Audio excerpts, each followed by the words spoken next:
Good morning, perhaps, where you are in the world. My name is Deirdre Hughes, and I'm Director of DMH Associates.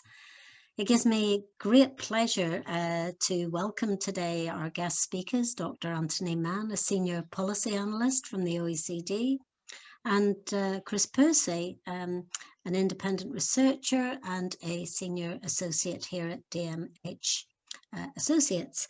And today's topic is the case for data-driven inclusive career support with a question mark, which Anthony and I had discussed around with a question mark or without, and we decided to include a question mark in this. Before I sort of do, if you like, the housekeeping, it's great to see you all using the chat facility. So please, throughout this session, do use the chat. We're going to have a few little interactive activities for you as we go along. And wonderful to see that we have someone from East Ontario, where it's 22 degrees and balmy there. New England, where it's 12 degrees. Sunny Malta. Closer to home, we've got someone from Cornwall, so Nottingham, Portugal. So just keep using the chat facility to tell us where in the world you are. And we hope that today we'll be able to share with some key findings with you that resonate wherever you are in the world. In the Isle of Man, there's some snow today, and Frand is there in Sweden. I'm imagining there might be snow in Sweden, but do tell us. So we've got a good idea of what the temperature's like out there already. Today's webinar, we're going to be checking, if you like, the temperature around looking at data-driven approaches to youth transitions in particular. And really that's the main focus. You can see from the objectives that are set out there what we're going to cover. So I'm not going to go into any great detail on that. I think one of the things that would help us by way of setting the scene would be to hear from you in the chat facility around what type of data do you or your organization use on a regular basis when it comes to thinking about teenage transitions. There's no right and no wrong answers. I see immediately Ellen has come up with labour market intelligence. Very interesting. We just would like to hear. Compass Plus is a tool which many schools in England will use around looking at tracking young people's progress. Jonathan says destination data. Unifrog is another tool that's used commonly here in the UK. So just keep sort of giving us a few examples of no matter where you are in the world. Wales, we have Reese here who talks about free school meals and support for vulnerable young people on a range of spectrum. It's great because today's session really is where Anthony is going to give us some insight really to the use of data. And then Chris is going to, in particular, he's going to challenge us to sort of think about part-time work and young people's exposure to and experiences of the world of work.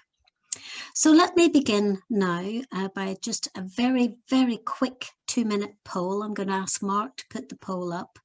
I hope everyone can see it. So in the next 12 months, do you think professional career support for young people from trained advisors and counsellors, wherever you are in the world, will it increase? Will it decrease? Will it stay the same? Or do you just don't know? Please just take a few minutes in the poll to share your thinking. And I'm going to ask Mark to send me a signal once we've got the results from the poll so that he can share that with you. This matters because in terms of what Anthony and Chris and myself are going to say, clearly the pandemic has had a sizable shock both on the economy, but in particular on young people's transitions, and in particular inclusivity comes around those most vulnerable young people that will need support. So is this an encouraging result that 60% of our participants feel that it will increase? 12% say it will decrease, 20% say the same, and others simply don't know. And I think let's hold on to that thought as we go through and hear from Anthony more about the OECD's work and, in essence, how we can shift the dial from 60% to more like 100% as we go forward. So without further ado, I'm going to hand over to Dr. Anthony Mann from the OECD. Thanks so much, Deirdre. Hello, everybody. Good morning, good evening, good happy lunchtime, if it's lunchtime for you now. It's a real pleasure to join you for the webinar. I'm going to a couple of things really. I mean, we at the OECD feel that you know, it's never been more important, probably in the whole of human history, for good quality career guidance to be available to both young people and to adults. And even before the pandemic, there was really worrying signs that young people needed greater access to provision. We kind of see them staying in education longer. We see them having to make more decisions, but we see a labour market which is increasingly dynamic and complex, and that's difficult for young people to make decisions about, you know, whether to invest their time and energy. And then we have the pandemic, which is added huge amounts of turbulence to a labour market, with lots of young people trying to stay in education for as long as possible, trying to make, you know, important decisions at short notice. And so certainly we hope that you know, young people will have greater access to career guidance over the next you know, kind of 12 months. Whether they will remains to be seen, you know, how governments decide. And I want to sort of present today some ongoing work that we've been doing here, which is around the kind of, which helps people to understand the kind of the effectiveness, the efficacy of what it is which is offered to young people. And it kind of draws on actually something kind of work that, you know, Deirdre and I did about 4 or 5 years ago, when for the Education Endowment Foundation in the UK, we kind of collaborated on a literature review which reviewed kind of the hard evidence on whether career guidance works or not. And in doing that, you know, we're kind of really struck that for people who work in policy and government, they really need some hard numbers. You know, what sort of difference can things make? And it's difficult for career guidance, particularly for young people, because you know, they might receive something in their teens, and you know, it's going to be maybe their early 20s before they're fully in the labour market. So can we actually see any relationship between what they received as a young person and what ultimately happens to them, you know, kind of in work? Does really make a difference. And so I want to share with you some of the insights that we've been developing, and share with you some work that we've been involved in. And there is opportunity for people to get engaged with the work. And at the end of my comments, I'll let you know about how that can be done. So very briefly, this is the OECD, known as the Club of Rich Countries, kind of like an international organization. You know, we did loads of work on all sorts of policy issues, lots of researchers, lots of statisticians, lots of comparative data between countries. And so, you know, kind of we have huge amounts of data which we can use to compare countries and try and understand, you know, kind of how societies and economies work. And the work that we're involved in at the moment is we're trying to answer this question about how schools can best prepare all young people to compete for the available jobs during a period of high employment. And it's something which, you know, we feel is an urgent need. In any recession, it's always the young people who suffer the most. They're the least prepared to be able to look for work. They've got fewest contacts, less experience. In a recession, employers have their pick of, you know, more skilled, more experienced workers. And, you know, we kind of find that we will see peaks in youth unemployment. We saw, you know, a last big peak after 2007-8 with the great financial crisis. And, you know, we kind of feel that, you know, the young people, you know, their vulnerability is going to be seen again, probably even more so this time round. And we kind of know as well that young people who experience early unemployment in their lives, you know, are scarred. You know, that's what the economists call this. They're scarred by the experience, and they can expect to, you know, earn less, have worse employment outcomes over their lives. But how do we do this? And this is the data that we're really interested in. And it's kind of interesting because, I mean, I didn't catch all the kind of the chat which was going on, but what I saw, this wasn't the sort of data which is currently used very much. And I want to share with you what some of the things it can tell us. So we're particularly interested in what we call national longitudinal datasets, or national longitudinal surveys. These are surveys of thousands and thousands of young people in multiple countries, which follow young people from childhood, sometimes from birth, into adulthood. And statisticians, what they can do is they can, we have lots and lots of information. We can isolate particular attitudes or experiences, and then if we control for the things which normally determine how well somebody does in life, their gender, their social class, their academic qualifications, we can control for these things, and then we can actually kind of isolate kind of particular aspects of a teenager's life, and see if it's related to them doing better than you'd expect given their academic qualifications and their social backgrounds. And so we have this set of data from multiple countries, but we also have data from the PISA, the Program for International Student Assessment, which comes from 79 countries, economic areas. It gives us lots of information. The last PISA was in 2018, so we've got lots of information actually about what the experiences are of young people. Are they exhibiting attitudes or taking part in experiences which are connected to better than anticipated economic employment outcomes? Now, this is the paper which I'm kind of selling at the moment. This came out in December, and it kind of pulls together what we know so far. And this is, a lot of it's based upon kind of review of literature. And I'm not going to spend today sort of like taking you through the various arguments for why these things on the left of your screen, the provisional indicators, we can believe in them. I'd say to you, go read the paper and make your own minds up. But what I'll summarize for you, and then we're going to go into a bit of detail for a few of these, is that what we find is that when we look at teenage experiences, we find that if at 15 or at 16, the young person can't name a job they expect to do as an adult, on average, they do worse than you'd expect in the labour market. If they have higher levels of ambition rather than lower levels of ambition, even controlling for their qualifications, the more ambitious kids do better.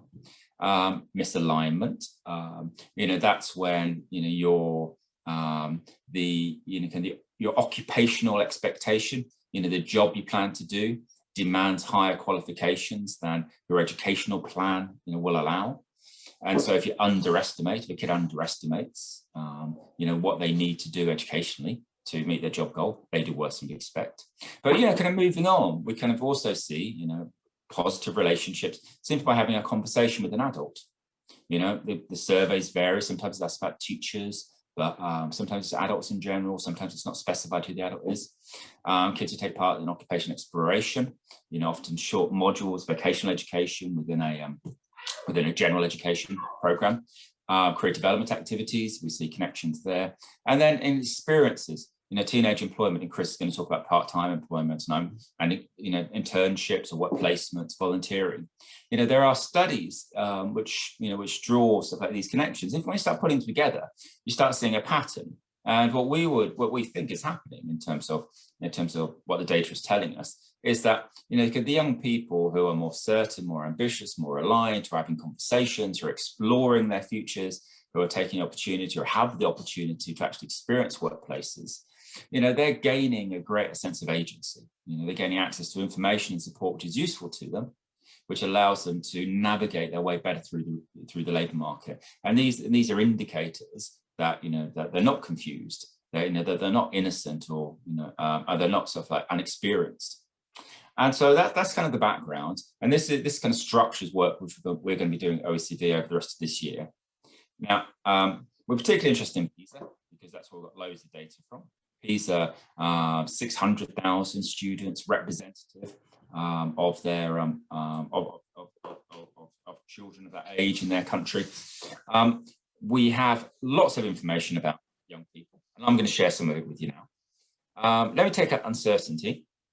So one of the really striking things we see through the data, we can look back to 2000. So that's when we had the first PISA study. And every 3 years since, we've had a new one. And I say the last one was in 2018. And firstly, I want to show you that we see a really significant, substantial increase in uncertainty. So in every one of these surveys, we ask the kids, you know, what sort of job do you expect to have when you're 30? And if they leave it blank or they say, I don't know, we classify them as uncertain. And we kind of see that sort of like now, kind of across OECD, all these rich countries, it's nearly 25%. We look at England, it used to be 5%, or the UK rather, and now it's 25%, a quarter of the kids.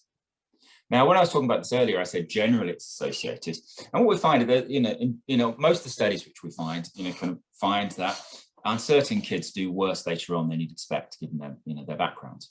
But there is one study which particularly isolates kids who are more middle class, who are higher achievers, who have access to good career guidance or say it's useful to them, and they actually buck the trend. They do slightly better than you'd expect.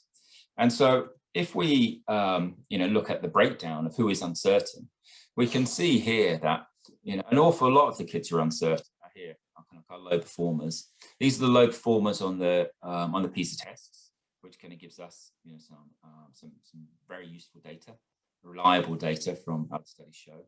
And so these are kids here who are probably more likely to enter the labour market early, who are probably going to be trying to find jobs quickly. And they're saying that, they don't know what job they expect to do at this age. And we kind of see here that these are the ones who we're particularly worried about. And in many countries, this is the group which is increasing, quite significantly. One thing to notice here in the survey, we also ask head teachers various questions, and one of them is, is career guidance voluntary or kind of like mandatory in your school? And it's kind of like slightly oblique question, but what we see is that there's a strong relationship that if career guidance is opt-in, we find that kids are much more likely to say that they don't know what they expect to do. Now, I want to show you a table here about misalignment. And I should actually just apologize. I had really beautiful slides. I spent ages doing beautiful slides. Then my computer crashed, and so I didn't have then time to make them all beautiful. So bear with me.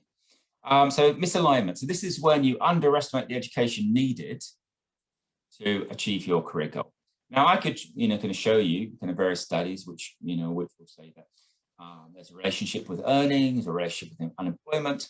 And what we find, but one thing I want to pick out for you is just how much it's disadvantaged students are more likely to be misaligned.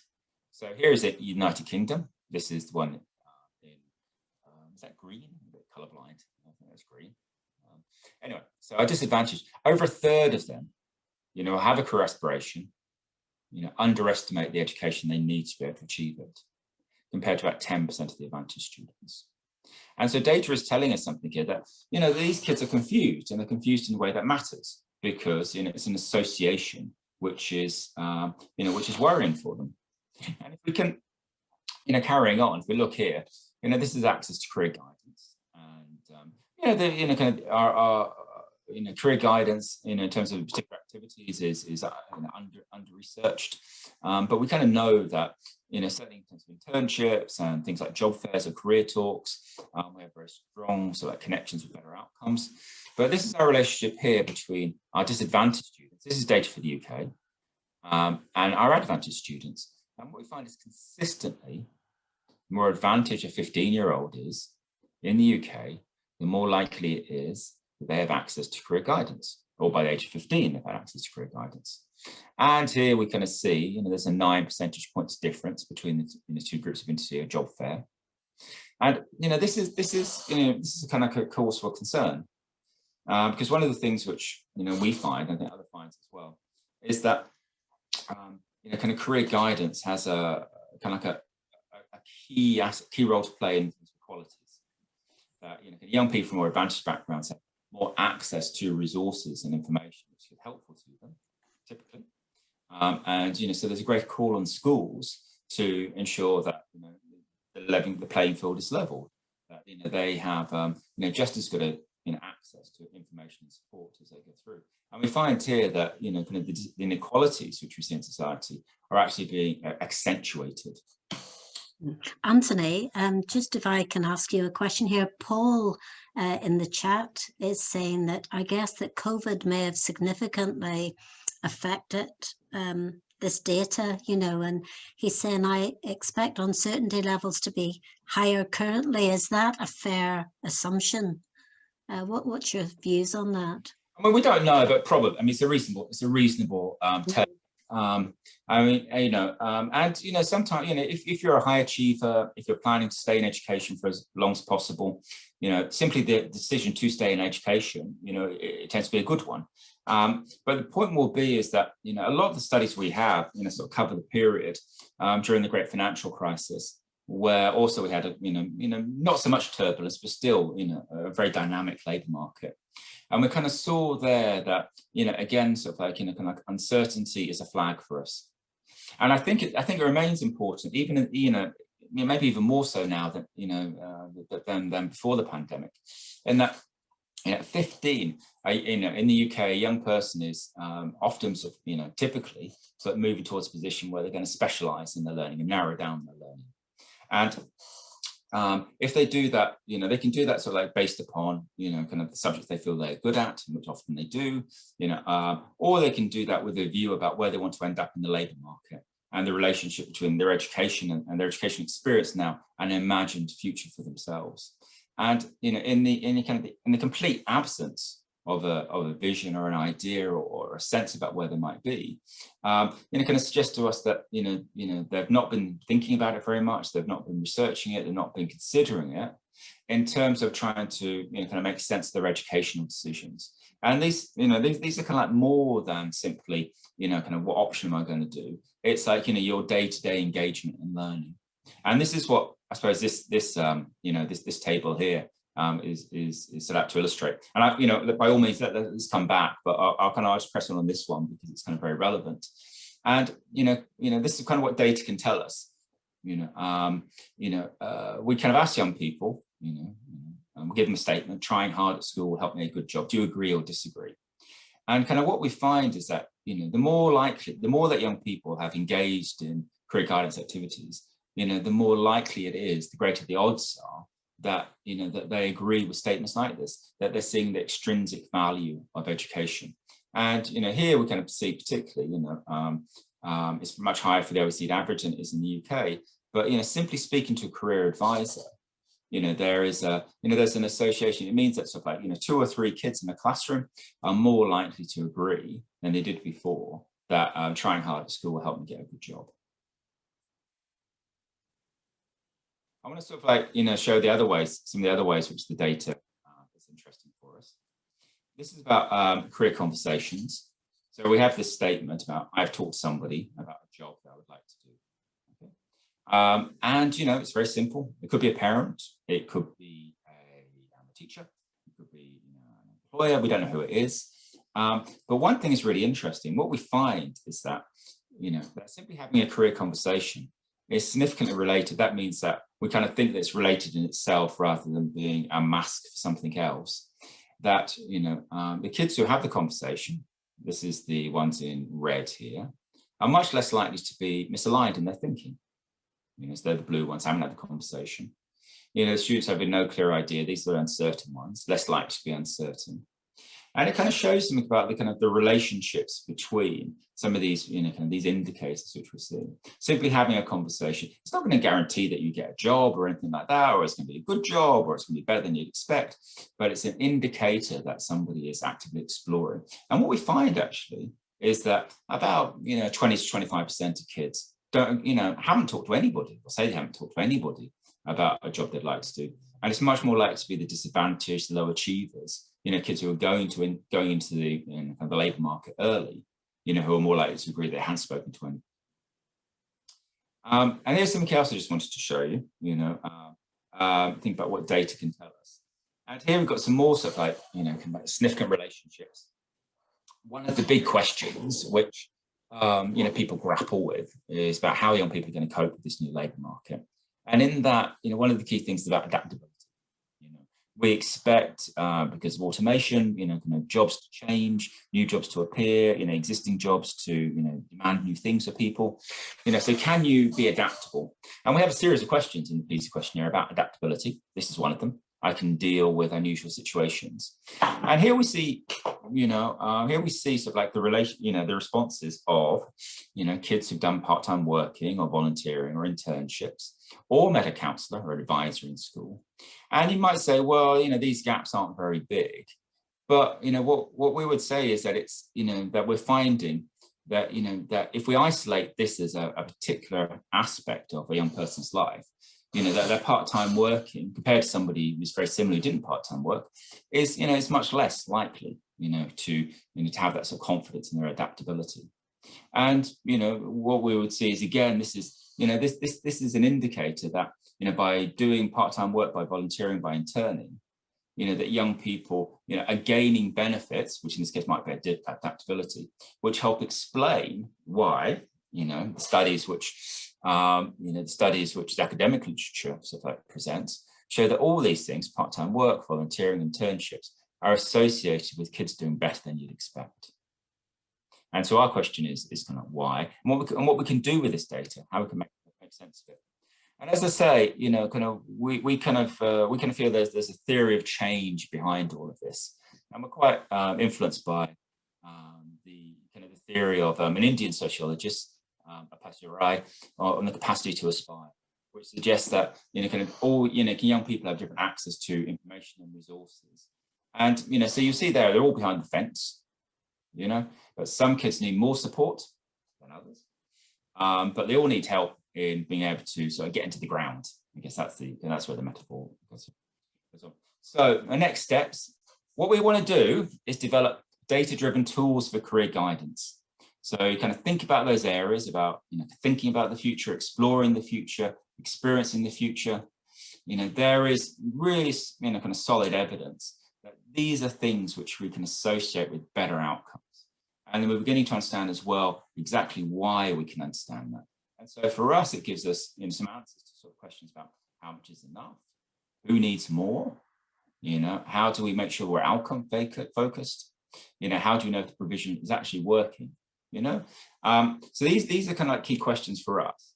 Over this year, we're going to be putting out lots of kind of a new sort of like analysis of data, but also what we hope to be is very accessible guidance papers to explain what this evidence has to say.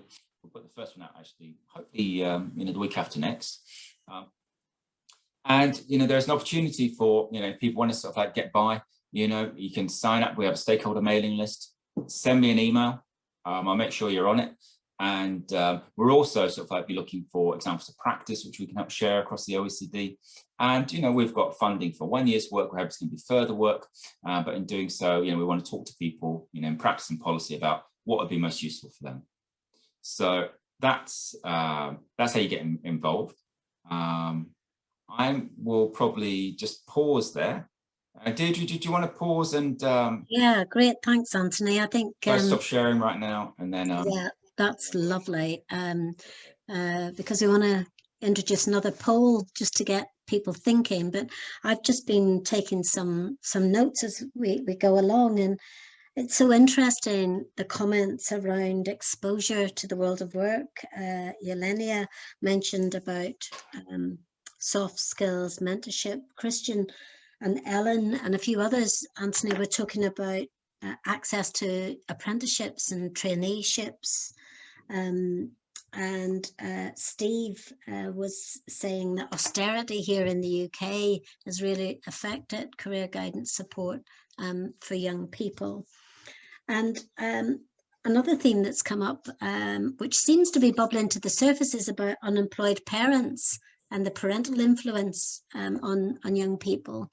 I don't know, Anthony, whether in your work plan going forward, whether you're going to look at that in terms of the role of parents in influencing young people. Is that something outside of what you're doing in the next year, or are you going to take a little look at that as well?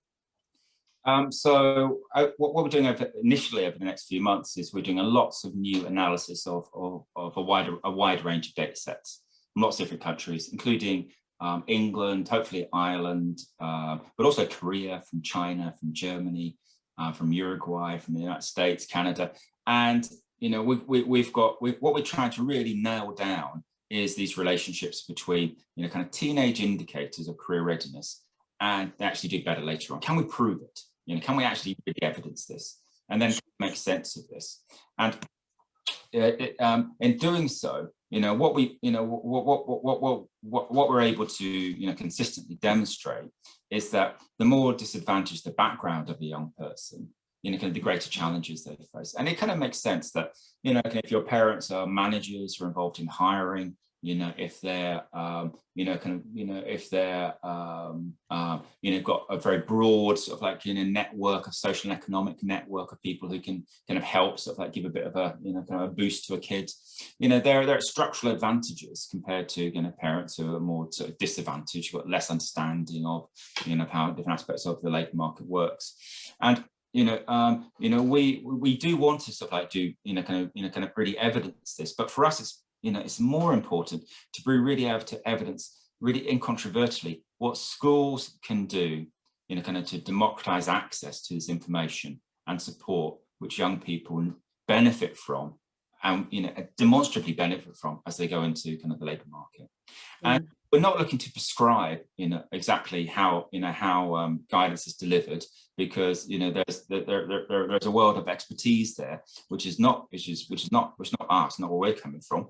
But what we're experts on is, kind of the relationships in the data and what governments should know. And, what we hope to do is to be able to, and what we plan to do is to be able to create, kind of tools which will allow practitioners to assess whether the interventions are making that, are leading their kids to become more career ready, or perhaps less career ready, to be able to identify who it is in this classroom who really does need this extra support. And so that's where we're going, and we're going to be publishing a lot on it, and we'd be really keen to, to stay in touch and engage with sort of people who are at this webinar today. Yeah, well, the fantastic news, Anthony, is that in the chat, people are already saying even the slides alone that you've presented, they can use with their senior management teams, with meetings that they've got planned. And, this is really what Lockdown at Career Chat Live is all about. We want to have these topics that help us not just look at theory, but actually think about the sort of practice and how that can be influenced. So that's fantastic. And I think what I'd like to do is move us on now to a topic that sort of is an adjunct and complementary, Anthony, to work you've been doing, and that Chris Percy has been leading on. And something that in our earlier work, Anthony and I, we had a whole section around the literature on the decline of part-time work for young people.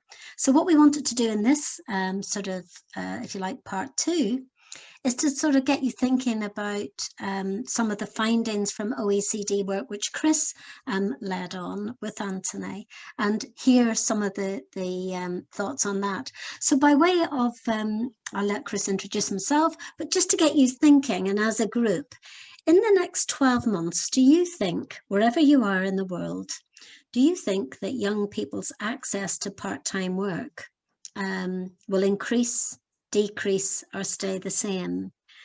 I'm just hoping everyone's had enough time to fill out the poll.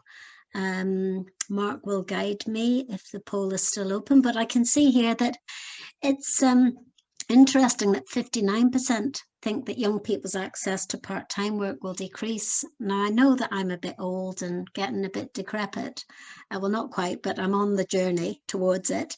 But I had at one point when I was a teenager, I had 4 part-time jobs on top of my schooling, which actually helped me do all sorts of things that I needed to do, like earn a living and support my family as well.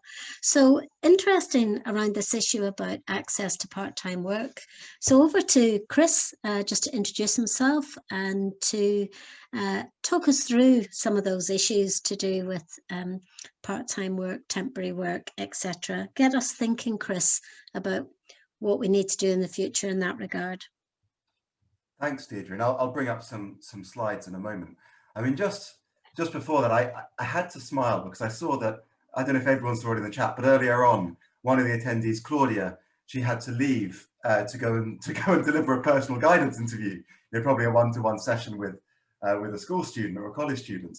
And just before I go into the part-time working topic, I wanted to pick up sort of a theme that was coming through very strongly from Anthony's points there around the importance of impact data and financial outcomes, particularly from a funder's point of view. We know there's more on that going on in terms of the relationship and the careers advisors, but for the funders, it is key. And Ellen in the chat as well, I saw mentioning funding partners. So when I saw Claudia going to do a guidance interview, I really smiled because we've recently done some return on investment work specifically on that topic. And it's very positive news for the sector. It was work funded by the Careers and Enterprise Company, and it's been published. And the one sentence headline is that it shows a 4 times return on investment for the government. So purely in terms of taxes coming back to the government as a result of a universal model of light touch teenage career counselling. So just 1 or 2 sort of personal guidance interviews. And the impacts it looked at were things like higher education dropout, early labour force churn, youth unemployment, future wages. So there are some firm numbers you can pin on this. And we were only able to do that work because of longitudinal data sets. It was 3 longitudinal data sets that we relied on to build up that return on investment model. And this is at the heart of the OECD plan for the next 12 months, which is to draw on a dozen or more longitudinal data sets around the world to really pin down these questions. And it's one of the few things you can use for outcomes which are 10 or 20 years in duration. Randomized controlled trials are great, but it's very rare for them to go more than a few years in the future. And the further they go into the future, you get constraints around sample size and other confounding factors. So longitudinal data sets, a topic kind of very, very close to my heart, part of this work on personal guidance, also something I've looked at from the point of view of careers talks with outside speakers. Today, the challenge I would like to share with you and use longitudinal data sets to do is around part-time work. Deirdre sort of used the phrase sort of a challenging topic when she was introducing this right at the start, because at least in the English experience, it's something that's not often directly addressed in our career strategies. The current careers policies from government don't directly address part-time work. It's not sort of ignored, but you don't find schools don't have policies around part-time work. I'd love to, colleges more so, but certainly not schools below the age of 16. If some of the colleagues on the call from other countries, if there are proactive approaches to part-time work for students in full-time employment pre-18, pre-16 in your jurisdictions, I'd love to hear it. Please share it in the chat. So let me bring the slides up. What I want to bring through on this, I'll share some general principles, which I think will be familiar with lots of people, but I'll rattle through those, share a bit of data from the data sets, then think a bit about unpaid work experience and how that can compensate where students have less access to paid work, and close on what schools might be able to do to help people do this. So slides hopefully coming up on your screen any minute now. If Deirdre could give me a thumbs up to say that they're there. Brilliant. So this is one of the chapters in the work that Anthony was referring to. Now, paid employment should only be seen in the context of one of many experiences and this is all about experiencing the future. You can experience the future through paid work, through unpaid work, through volunteering, and all of that is in the context of many indirect exposures to the world of work. We all participate in society one way or another, like it or not. Many young people will be doing work-like activities in clubs or sports groups, extracurricular activities. And if you are a treasurer in a club, you start to do things that can feel quite work-like in ways. You are not just listening to it. If you're listening to a career talk, you're not just sort of seeing the future. You are actually participating in very work-like skills, and people have responsibilities at home as well. Nonetheless, I'll be focusing more on the paid employment and unpaid work experience part today. So how common is it? So this is 15-year-olds, PISA data from the OECD. Well, sort of 15% to sort of 50%. It's quite a few. It's a reasonable proportion of young people who are doing this, and this is defined very broadly. It could be informal work at home, earning money through chores, holiday jobs, part-time work. The Netherlands at the top of the list with over 60%. So there's quite a lot of this going on, but that does disguise a great deal of variety. The other part of this is the trends. And I don't know how true this is in all countries. Again, comments in the chat very welcome.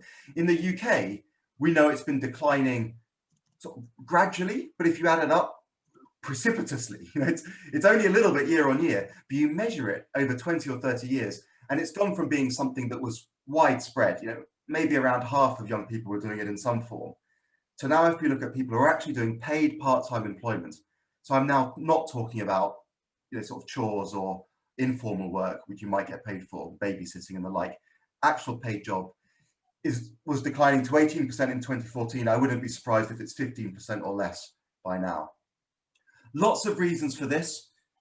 Don't want to over-egg the pudding here, but there's employers are part of the picture, changing regulations, changing types of work, and also demand side factors, students under more pressure to work, different expectations, more and more people going on to work, to study up to age 18 through university. So there are factors in here that are possibly good if we are reducing some of the work that required very little skill because it doesn't need doing anymore. That's probably a good thing for all of us. If students are spending more time in education, on balance, that's a good thing. Maybe not for every student, but on balance, it's a good thing. So not all of the factors driving this declining trend are a bad thing, but we do land nonetheless on a very strongly declining trend.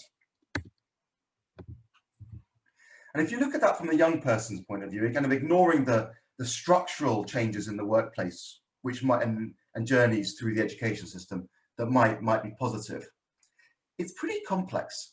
It's sort of not obvious that doing more part-time paid work at 14, 15, 16, 17, is it necessarily a good thing for a young person?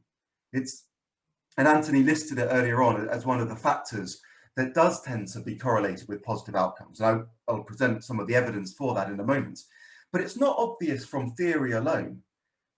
As an individual, like many others, or at least, like maybe around half at the time, I did a lot of paid work over the summer and during school. I felt like I gained a lot from that. I felt like I was an active member. I was being paid to do things. That felt good. I was meeting people I wouldn't normally get a chance to meet through school, through my parents, through my friends. I was meeting a different crowd, and I felt I got a lot from that. But there are negative consequences as well. Unions are often worried about reduced time for study. So some unions are worried about students crowding out employment for unemployed adults. That's a concern here as well. What if the work is low quality? If it's part-time work for a 15-year-old, it's unlikely to be highly skilled, right? Because of just, you need to get someone in and they need to be productive straight away. So it's not necessarily obvious that the pros outweigh the cons. And we know that this is heavily patterned as well. The types of work that people from disadvantaged backgrounds do aren't the same as those from more privileged backgrounds. So it's not easy. And this is where longitudinal data comes to the fore. It enables us to unpack some of these things and see whether the pros outweigh the cons, at least on average. So one of the key things that was done in this OECD report that Anthony and I have been talking about is it looked across the piece, 17 longitudinal studies, typically large-scale government-funded work. Kind of without government money, it's hard to do longitudinal data sets at scale. And there are some negatives in some of those studies, but the positives on balance outweigh the negatives. So these are across populations. No doubt there are individual young people for whom it wasn't a good thing. But what we see is on balance, in the majority of studies, for the majority of students, the benefits outweigh the negatives. We see higher earnings, reduced NEET outcomes, greater career progression. And often when you do see negative outcomes, there's often a reason why that sample might not be exactly representative of a general situation. Maybe it's a financial crisis, or it's people having children as teenagers. But on balance, we see a positive link. But you don't see a positive link everywhere you look. One of the major schemes in the US is local governments, municipal governments, organizing paid work for young people. It's not available for everybody. You have to be eligible to qualify, and it's oversubscribed. So they've used a lottery type system to evaluate the impacts of it. So good evaluation evidence. And there's great impacts on sort of things like crime and staying in education, but you don't see lasting economic benefits, unlike what we're seeing in the longitudinal data. So it's a bit of an open research question. It might be related to the type of work. It might be more complicated than that. So let me give a deep dive, and this was some new research that I did for Anthony and the OECD as part of this research project. We looked at a British birth cohort from 1970, and it's nice because you've got some very powerful controls, and on the next slide, I think we can break down the type of work they did. And this is one of the, it wasn't in the 17 because it hadn't been published at that point, but this is, if you like, research piece number 18. And it's another one on the positive side of the spectrum. We see benefits for men and women in terms of higher wages and increased chance of being in work, and positive effects for career satisfaction as well.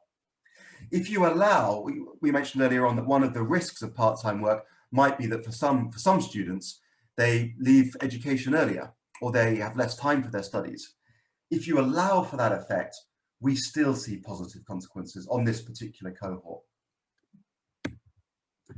But this was really fun in this data set because they'd also asked young people, what did you do? Were you in a supermarket? This was in a different age, so milk rounds existed. Paper rounds, I don't think there's so much of that anymore. And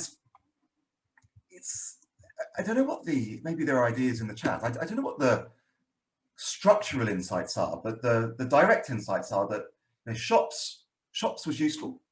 Babysitting was particularly useful for boys who did it less often than girls. Girls saw a benefit, but not as striking. Newspaper rounds, but milk rounds, just in terms of your chance of being employment, were disadvantageous. So maybe we haven't lost so much, given that milk rounds are often a thing of the past. Anthony, it's quite, sorry to interrupt, but just quite interesting. Someone is just saying whether health and safety are barriers now to Yes. part-time inclusion. So I suppose if we put that in the mix along with the different types of part-time jobs.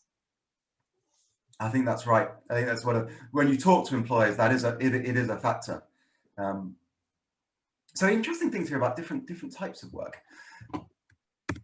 And what about the link to career guidance and what schools can do? So this is what I want to do for a few minutes before we open up and close. So schools can't control whether young people do part-time work and can't control the quality of that work or the availability of it. What can they control? Well, they can control the provision of career guidance. What you tend to learn is that if students have done more career development activities, defined broadly, internships, career counselling, job fairs, for whatever reason, they are more likely to be in formal part-time work, and they're more likely, on average, to accrue the benefits that we saw on the previous slides. So there's something happening there. We're not too sure what, because I mean, a job fair might be reasonably obvious. More often than not, the job fairs are about future jobs, but some of them may be about summer jobs or current jobs. Again, workplace visits are more likely to be, this is more about future occupational pathways, but maybe there's a link there. The career counselling is an interesting link. So I wonder if there's something there around counsellors helping young people just become aware of the working world a bit more, sparking some thought, where young people are thinking about part-time work, but worried about it, not sure where to look or what to do. Even at early conversations, age 15, 16, perhaps career counsellors are helping young people think through that, as a result of which they're more likely to end up in work. But the other major thing schools can do, absolutely crucial thing schools can do, is actually mediate these experiences. Now, this tends to be unpaid, not always, but tends to be unpaid. This is where schools might either free up curriculum time for students to go out for a week, or strongly encourage young people to go out and find work placements, or in some cases actually find the placement for them. It's a whole potpourri of different systems out there. But nonetheless, young people are doing unpaid work experiences as well. And if you just ask young people, did you get value from it? Overwhelmingly, they say yes, both in this slightly dated cohort study, but also in more recent data. Overwhelmingly, young people say they find these things useful. When we look at the data, we see some benefits, not as strong as part-time work. It's a smaller thing compared to paid employment, but you do see some benefits. The benefits are stronger for women, for disadvantaged women, than they are for men or for people overall. But there are benefits there. The benefits are stronger. This is kind of on average across this large group of people. They are stronger if people haven't done paid work. So there's something about a compensatory impact. If for whatever reason young people aren't getting paid work, as we know many are not, part-time unpaid experiences can go some of the way to supporting that. And this is the average sort of work experience placement that existed in the mid-1980s. I like to think we do a better job of work experience placements now. If not, we've at least got a good idea of how they look better. You embed them into curricula, you connect them to what the young person's interested in. Every reason to think these impacts would be larger. So let me sort of close on this slide, which is trying to think about what can we do. We sort of know that if you buy the argument that it is helpful, at least on average, for young people to be involved in part-time working, or if you buy that for those that are going to do part-time work anyway, it would be beneficial if schools supported them to do that in a safe and thoughtful manner. What can we actually do? The reality today in England, as I mentioned, is relatively little happening policy-wise. Individual career counsellors, I think, provide this kind of support, but at a structural level within schools, it's not part of the policies. Lists of things we can do, or we can talk about it. we can talk about part-time work, and by talking about it, we can introduce positive stories and positive examples. We can explicitly do job fairs, and job fairs for summer jobs, not just for future jobs, not just to talk about roles in the future, but also about roles that are there today. Help people apply, why not? Universities do it. Post-16, it's much more common. Why not help pre-16? Can we make it part of careers education? Like these are young people with their own experiences of the world of work. Without pressurizing them to do so, could they be invited to share their experiences with their class if they wish? So let me stop there. I know there's a bit more content we want to cover beyond this, but Deirdre, if there are thoughts and ideas in the chat that are coming through, I'd love to hear them. Yeah, there's a few great examples, particularly from Canada, around sort of government-funded approaches. Interesting, Alison is saying here that she gets a lot of feedback from students that they want to concentrate on their studies before they think about part-time, and through many conversations, their parents want their children to focus on their studies. But then you've got the other side of the coin, which is that employers often want some experience of or exposure to the world of work before a young person kind of can secure, a proper foothold, as it were. So it's what you presented is so fascinating. And Emily Tanner is just asking Chris whether you factored in motivation at all. Was there anything in motivation in there? Because it strikes me that, this is very much a neglected area. And I wonder with the pandemic and with the economies changing so much, I was talking to a colleague in Australia the other day who said they haven't got enough fruit pickers, they haven't got enough people who are willing to kind of do certain jobs. And I just wonder whether we might see a resurgence of part-time work in the next few years. Well, maybe let you answer Emily's point about motivation, Chris. No, yeah, great points and an important question, because even more so than things like careers talks and work experience, young people are either choosing or by their forced circumstances encouraged into work. So there's a big selection effect here. We do have questions in there. At age 16, young people were asked, how important to you is having a job when you're older? There was something else in there about their thoughts about careers. So we have control for that. So there's some control for whether or not young people are kind of work orientated in terms of mindset. There's a link here to, and the point around uncertainty. One of the slides Anthony showed was that this big increase in uncertainty from 2000 to 2018, and if anything likely to have increased in COVID times. I wonder if part of the reason for that increase in uncertainty is less first-hand experience. As much as you can tell people about work, there's nothing quite like actually doing it to turn uncertainty into something a bit more sure. But I should, just before I close on that, Leanne made a really important point in the chat before on this, which is that to some extent, uncertainty might be the appropriate attitude, an open mind perspective on the labour market. uncertainty is such a strong feature that maybe it should be about competencies to handle uncertainty rather than, and she's absolutely right to highlight those points. What I wanted to say is that the questions in the longitudinal data sets that define uncertainty are not so much, are you certain that you want to do this job? It tends to more be, is there a job you've got in mind that you're interested in? So it's less about sort of certainty in an absolute sense and more about job interest and awareness. But Leanne's, I think, point on uncertainty is very well made. Ah, fantastic. Thanks, Chris. There's an awful lot to sort of take from that, and I'm hoping that this session, we've got about 4 minutes left in the session. I'm hoping that what it's done is it's triggered some thinking amongst all of us around where do we position not just part-time work, but those sort of, what are the indicators in terms of teenage transitions. I'm wondering, Chris, if we can just look at the next slide, which is our sort of summary. So folks, I always smile here because we set up this lockdown webinar at a time back in March last year where I thought, well, we'll just reach out to people for a couple of months and we'll all, you know, be together. And here we are, February 2021.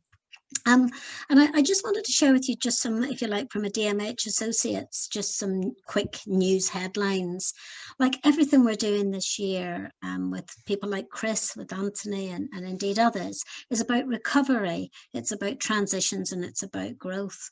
So just a few headlines. I'm involved in a 2-day event looking at the role of academic counselling in shaping students' futures, where we'll have a chance to look at frameworks, best practice and platforms. And that's an event between the UNESCO and United Arab Emirates. So I'm hoping again that we'll get some new insights from that. There's a SICA summit coming up on the in March, actually, where I've been asked to speak about the evidence and the impact of career development. And I just wanted to sort of share that with you because there's a real sign now that actually this is on the ascendancy, although for some people at grassroots level, it doesn't always feel like that. There's a brand new special issue coming out in April on decent work, inclusion and sustainability with the British Journal. I've been doing some work in Wales on a new strategy, which they're going to launch soon. And Chris has been doing a brilliant work on return on investment. And if you're someone who's interested in the curriculum, Wales has got a new curriculum 2022, where they're actually developing some statutory guidelines, or in fact non-statutory guidelines around careers and work-related education. Yesterday, we launched a Year 1 report from career-related learning in primary schools in Derby, and I'm going to give you a link if you want to hear more about that. If you're someone who's into quality assurance, currently chairing a major review of the UK Matrix quality standard.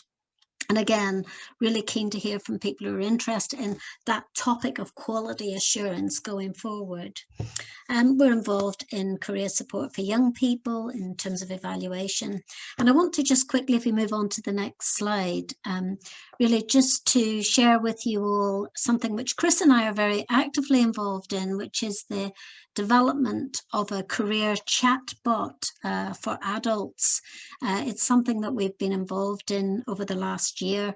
And if you're interested in sort of thinking about how you might want to get involved, maybe as a community of interest, I'm going to give you a link where you can contact us on that. And we're looking at a version for young people. So if you're into chatbots, we're into chatbots, and it'd be lovely to sort of share our learning.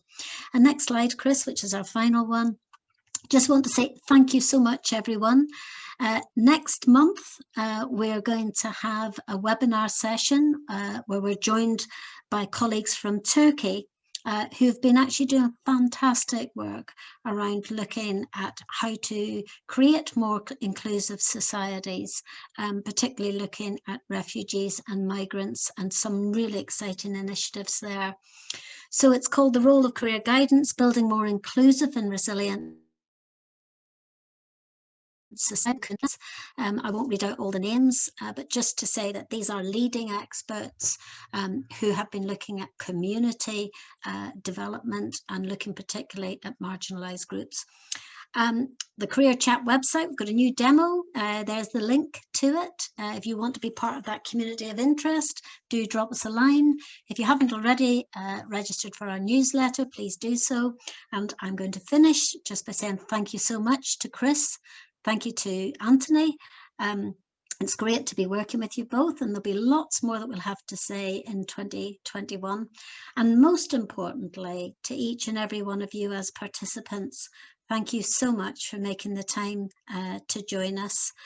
We hope that you find this helpful, and just keep going with your really, really important work. And the more we share, the more we learn, and the more that we each feel supported in what we do. So thank you, stay safe, stay well, look after yourselves, and until we meet again next month, thank you.